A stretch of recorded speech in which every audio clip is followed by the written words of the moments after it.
আজকে বানাচ্ছি পটল বাটা। কেউ বলে পটল বাটা, কেউ বলে পটল ভর্তা। নিয়ে নিয়েছি এখানে 5-6টা পটল টুকরা করে নিয়েছি, আর 6-7টা লঙ্কা আছে, ঝালটা তোমরা বুঝে দিবে। আর বিলাতি ধনিয়া পাতা, আমরা বলি বিলাতি ধনিয়া পাতা, তোমরা কি ধনিয়া পাতা বলো জানি না। খুব সুন্দর গন্ধ হয় ধনিয়া পাতাটাতে। আর একটা বড় সাইজের রসুন। এখন আমি সব একসাথে পেস্ট করব।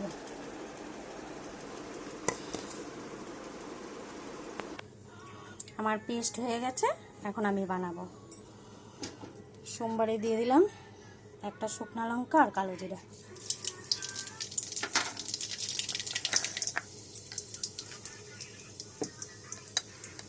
দিয়ে দিলাম একটু লবণ যাতে না ছিটে।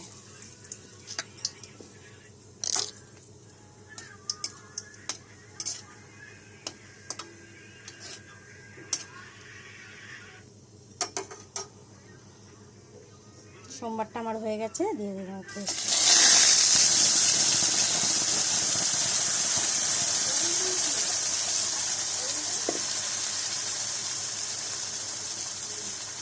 আর দিলাম লবণ, আধা চামচের মতো লবণ দিলাম। দিলাম হলুদ। এখন সব একসাথে নেড়ে শুকিয়ে দেবো।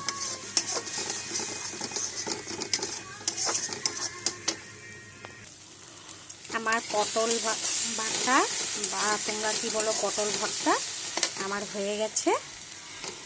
খেতেও খুব টেস্টি হয়েছে, অসাধারণ হয়েছে, গন্ধটা খুব সুন্দর বেরিয়েছে।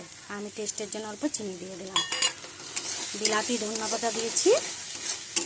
দিয়ে বানাতে খেতে অসাধারণ হয়েছে, আর সেন্টটা তো খুব সুন্দর হয়েছে। তোমরা এরকম করে বানিয়ে গরম ভাতের সাথে খাবে, খেয়ে বলবে কেমন হয়েছে।